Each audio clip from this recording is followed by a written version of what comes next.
15 अगस्त ये सिर्फ कैलेंडर की एक तारीख नहीं, बल्कि ये वो दिन है जब एक लंबे संघर्ष के बाद भारत ने आखिरकार अपनी आजादी की सांस ली थी।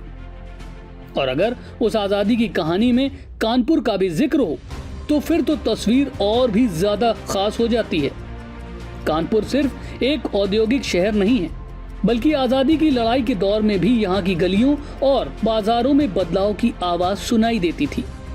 विदेशी सामान के बहिष्कार से लेकर स्वदेशी और खादी को अपनाने तक यहाँ के लोगों ने राष्ट्रीय आंदोलन के साथ अपनी भागीदारी दर्ज करवाई। बड़े जनसमूहों की मौजूदगी और आंदोलनों में आम लोगों की भागीदारी ने कानपुर को उस दौर में प्रतिरोध की एक अहम जमीन बना दिया था। लेकिन अब आजादी के इतने साल बीत जाने के बाद इन तमाम मायनों के बीच एक सवाल आज भी कायम है, और वो ये कि आखिर आज के कानपुर वासी के लिए आजादी का मतलब क्या है। क्या तिरंगे को देखकर उनके अंदर वही भावना जागती है जो इस शहर ने आजादी के संघर्ष के दौर में महसूस की थी। और आजादी के इतने वर्षों बाद जब जिंदगी की चुनौतियां बिल्कुल अलग हैं, तब एक आम इंसान अपनी आजादी को किस नजर से देखता है। इन्हीं सवालों के जवाब तलाशने के लिए अब हम इतिहास के पन्नों से निकलकर पहुंचते हैं आज के कानपुर के बीच, जहां लोगों की जुबान से जानेंगे कि उनके लिए 15 अगस्त सिर्फ जश्न है या फिर एक ऐसी भावना जो उनकी रोजमर्रा की जिंदगी और उनके भविष्य से भी जुड़ी हुई है। नमस्कार, आप देख रहे हैं एबीसी न्यूज और मैं हूं आपके साथ फैजल हाशमी। आज मैं मौजूद हूं कानपुर के मोती झील मेट्रो स्टेशन के नीचे।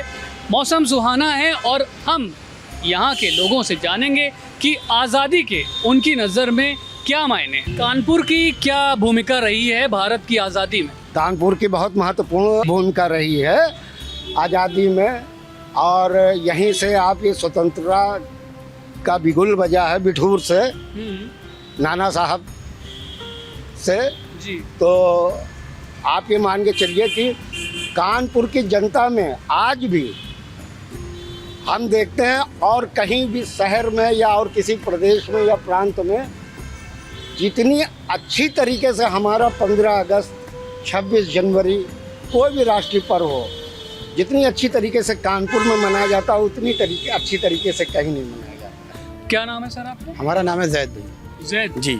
जैद साहब, मेरा आपसे सवाल ये है कि 15 अगस्त 1947 से लेकर के क्या आपको लगता है कि बदलाव आया है भारत की आज़ादी में? देखिए, अगर हम बात करें इंफ्रास्ट्रक्चर और डेवलपमेंट को लेकर और टेक्नोलॉजी को लेकर के, तो बहुत ही ह्यूज चेंजमेंट आया है पहले से लेकर अब तक में। लेकिन अगर जिस तरह से अगर हम बात करें कि जो है पॉलिटिक्स के लेकर के, जहाँ की हम लोग को जैसे फ्रीडम ऑफ स्पीच वगैरह सब चीज़ें, अगर हम लोग किसी सही चीज़ों को लेकर के बोलते हैं तो चीज़ें दबा दी जाती हैं नॉर्मल बंदे को लेकर। बाकी तो ओवरऑल तो डेवलपमेंट अच्छा खासा है। किस तरह से आपको लगता है कि फ्रीडम ऑफ स्पीच जो है वो आप को नहीं मिल पा रही है? नहीं, freedom of speech in the sense, अगर हम किसी से बात करें, किसी अपने से काफ़ी बड़े पॉलिटिशियन लीडर के बारे में बात करें, अगर हम कहते हैं कि सामने वाला बंदा ये गलत है, तो फिर उसमें जो है क्या होता है, फिर उसमें आपको रिलीजन, कास्ट, इस तरफ चरक चीज़ें घुसा के आपको कंफ्यूज कर दिया जाएगा। आप मेन मुद्दे से, मोटिव से भड़का दिया जाएगा। कुल मिला के आपको दिखा दिया जाएगा आप ही एंटी नेशनल है।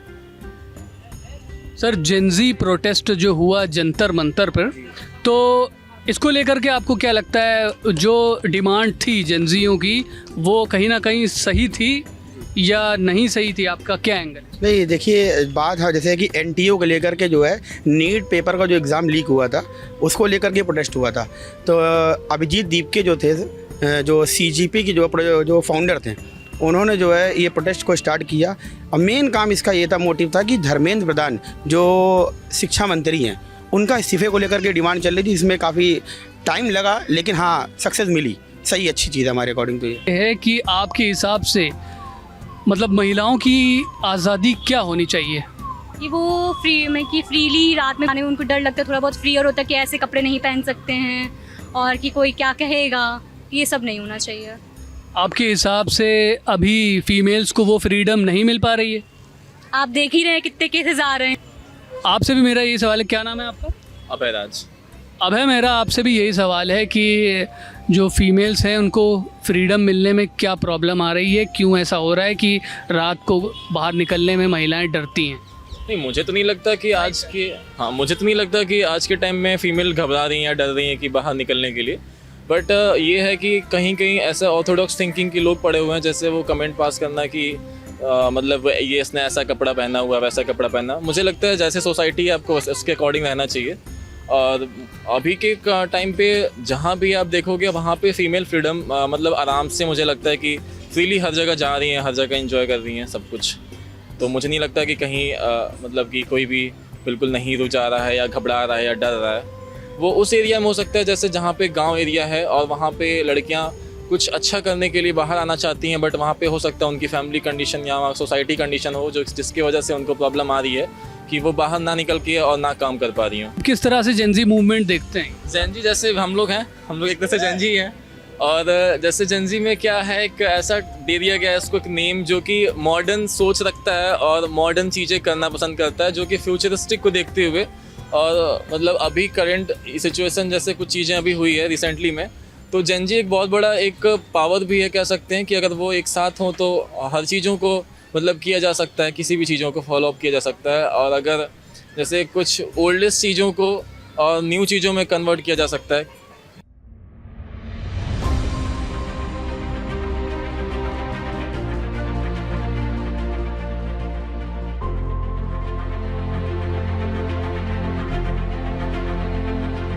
कि आज के टाइम पे सोशल मीडिया का दौर है, लोग इंस्टाग्राम पे अपनी स्टोरी पोस्ट कर रहे हैं, व्हाट्सएप पे स्टेटस शेयर कर रहे हैं। तो मेरा आपसे सवाल ये है कि क्या देशभक्ति सिर्फ सोशल मीडिया तक रह गई है या वाकई लोगों के दिलों में आज भी वो जज्बा है?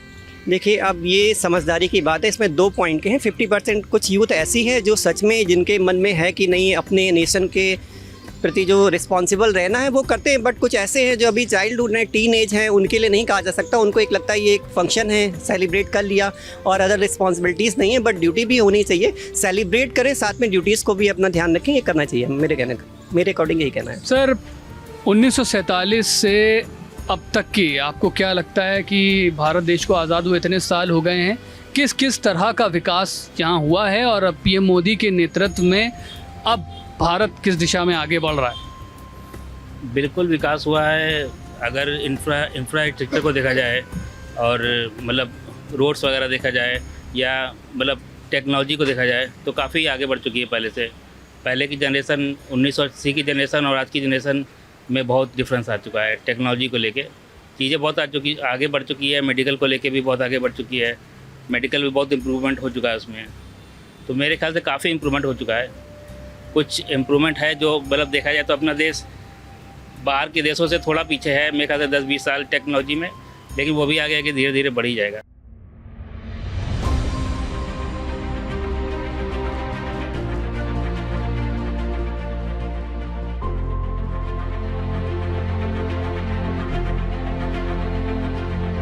कानपुर भारत की आज़ादी के बाद से कितना बदल चुका है?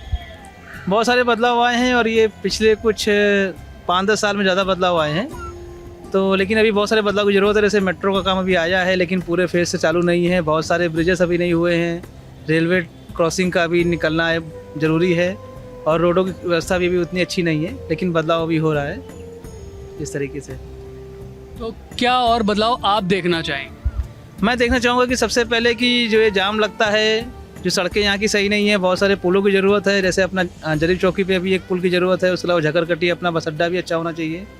एक इन सब की ज़रूरत है। और उसके अलावा अच्छी मेट्रो भी, थोड़ी सी जो भी मेट्रो का भी विकास कर हो रहा है, बहुत ही अच्छी चीज़ है, उसकी बहुत ज़रूरत है। और उसके अलावा ऐसे एयरपोर्ट है अपना, उसको भी थोड़ा सा मिलिट्री से अलग हट के थोड़ा और डेवलप करना चाहिए। ये सब कुछ चीज़ें हैं जो भी थोड़ी डेवलपमेंट की ज़रूरत है जिसको। 3 फ्रीडम फाइटर्स के नाम बताइए। 3 फ्रीडम फाइटर जो कानपुर से रिलेटेड, जैसे नानाजीराव देशमुख हो गए, मंगल पांडे हो गए, और जैसे कि हमारे ये इधर तीसरे हमारे इधर कानपुर के तो नहीं, बाकी हमारे जैसे बाजीराव पेशवा हो गए, और भी सारे हैं, ये सब हैं। 4 फ्रीडम फाइटर्स के नाम बताएंगे? 4 फ्रीडम फाइटर्स के नाम ऐसा क्वेश्चन पूछ दिया आपने। स्टॉप कर दीजिए। भगत सिंह, चंद्रशेखर आज़ाद, गांधी जी हो गए, और ऐसे क्या होता है, रानी लक्ष्मीबाई। और इसी के साथ आइए जरा ये भी जानते हैं कि शादीशुदा मर्दों की आज़ादी क्या होती है। आप शादीशुदा हैं? हाँ, शादीशुदा है। तो आप ये बताइए कि शादीशुदा मर्द के हिसाब से आज़ादी क्या होती है? आज़ादी आज़ादी शादीशुदा के हिसाब से क्या बताया जाए आपको। अरे अगर आपको अपनी मर्ज़ी से कहीं बाहर आना जाना होता है तो आप अपनी वाइफ से पूछ के जाते हैं या? वाइफ से बता के जाएंगे, क्यों नहीं जाएंगे। वाइफ से बताना बहुत ज़रूरी है। अगर घर आएंगे बाद में पूछताछ होगी कहाँ गए थे कहाँ नहीं गए थे तो क्या जवाब देंगे, इसलिए बता के जाते हैं हम लोग तो घर से। हमारी इस पेशकश में एक तरफ अभी तक जहां आपने देखा कि कुछ कानपुर वासियों ने ये बताया कि आज़ादी के बाद से, खासकर 2014 के बाद से देश विकसित भारत की राह पर चला है, तो वहीं कुछ लोग ऐसे भी हैं जिन्होंने ये बताया कि इस नए भारत में महंगाई, बेरोजगारी और भ्रष्टाचार जैसे मुद्दे भी काफी ज्यादा सामने आ रहे हैं। क्या करते हैं आप? मेरी दुकान लगती है बाहर, अच्छा, यही मोती झील के बाहर आप दुकान लगाते हैं? खिलौने की दुकान है। अच्छा, तो ये बताइए ज़रा कि अब इस दौर में आज़ादी के बाद से महंगाई बढ़ी है कि आपको लगता है कि वैसा ही है हालात? नहीं, महंगाई बढ़ी है। आज़ादी के बाद से महंगाई बढ़ी है। जब से योगी और मोदी बैठे हैं तो महंगाई बढ़ गई है जी। विकसित भारत 2047 का सपना देखा है पीएम मोदी ने, तो आपको क्या लगता है कि उनके मार्गदर्शन में देश उस राह पर बढ़ रहा है? बढ़ भी रहा है और कुछ चीज़ों में पीछे भी है, ये भी कह सकते हैं। किन चीज़ों में बढ़ रहा है और किन चीज़ों में आपको लगता है कि पीछे? कुछ चीज़ों में जैसे कि पहले से अगर आप देखें तो मतलब कि आप उसमें क्या कहते हैं, ट्रांजैक्शंस वगैरह में देख सकते हैं, सब ट्रांसपेरेंसी वगैरह है ना, चीज़ें एक नंबर पे हो रही हैं। और बाकी आप अगर फ्यूचर में बच्चों की देखेंगे, थोड़ा सा एजुकेशन सिस्टम अभी इंडिया का देखेंगे फॉरेन की कंपैरिजन में बहुत पीछे है, बहुत पीछे है, जो कि फाइनेंशियली बर्डन्स हैं, लोगों को रोज़गार की उसमें थोड़ा सा और काम करना चाहिए, है ना। 2047 के अकॉर्डिंग अगर हम देखें तो इंफ्रा काफ़ी अच्छा बढ़ रहा है अपने इंडिया में। तो उसमें क्या कहते हैं, ट्रांजैक्शंस वगैरह में देख सकते हैं, सब ट्रांसपेरेंसी वगैरह है ना, चीज़ें एक नंबर पे हो रही हैं। और बाकी आप अगर फ्यूचर में बच्चों की देखेंगे, थोड़ा सा एजुकेशन सिस्टम अभी इंडिया का देखेंगे फॉरेन की कंपैरिजन में बहुत पीछे है, बहुत पीछे है, जो कि फाइनेंशियली बर्डन्स हैं, लोगों को रोज़गार की उसमें थोड़ा सा और काम करना चाहिए, है ना। 2047 के अकॉर्डिंग अगर हम देखें तो इंफ्रा काफ़ी अच्छा बढ़ रहा है अपने इंडिया में, इंफ्रा भी बढ़ रहा है। तो उसको सर, मेरा सवाल आपसे भी बस ये लास्ट सवाल है, और यही है कि रोज़गार की जैसे मैम ने बात करी, तो बेरोज़गारी इस टाइम एकदम चरम सीमा पर है या फिर इस लेवल पे है कि उसे कंट्रोल कर सकती है सरकार? तो मतलब 2047 के विजन में ये एक रोड़ा बन रहा है भाजपा सरकार के लिए? सर बिल्कुल, आपका जो सवाल है बहुत अच्छा सवाल है और सवाल रखने चाहिए इस तरीके के जैसे आपने रखे। ये एक पॉलिटिकल सवाल है तो मैं उसी हिसाब से जवाब दूंगा। 2047 का विजन सरकार ले करके तो चल रही है, लेकिन मेरे को धरातल पे कोई तैयारी इसकी दिख नहीं रही है। मैं सन 2014 में बहुत बड़ा फ़ैन हुआ करता था बीजेपी का। 2014, 15, 16 तक मैंने कहा नहीं अच्छा है, लेकिन मेरे को 3 साल में समझ में आ गया सिर्फ बातें हो रही हैं, काम नहीं हो रहा है। हिंदू मुस्लिम हो रहा है। आप देखिए ना, मैं रियल एस्टेट सेक्टर का बंदा हूँ और मैं रियल एस्टेट लगभग 2016 से कर रहा हूँ। आज 26 से 10 साल हो गया मेरे को रियल एस्टेट करते करते। शिवम प्रॉपर्टीज़ कानपुर करके हमारा पेज इंस्टाग्राम में आप देख सकते हैं अगर देखना चाहें तो। 2014 से पहले मेरे भैया काम करते थे, उन्होंने मेरे को रियल एस्टेट में एंट्री दिलाई। तो तब चीज़ें बहुत अलग थी। अलग कैसे थी मैं बता रहा हूँ, जैसे किसी को रेंट पे चाहिए तो लोग नहीं पूछता था हिंदू है मुस्लिम है, ये नहीं पूछते थे। अभी लोग पूछते हैं सर। ये एक नया दौर एक स्टार्ट होने वाला है, जो जेनजीज नाम भी दे दिया गया है। ये एक नया दौर है, ये एक नया नाम है, ये नया भारत है, ये नया भारत है, ये नया भारत है जो जेनजीज वाला है। 2014 के बाद वाला नया भारत नहीं है।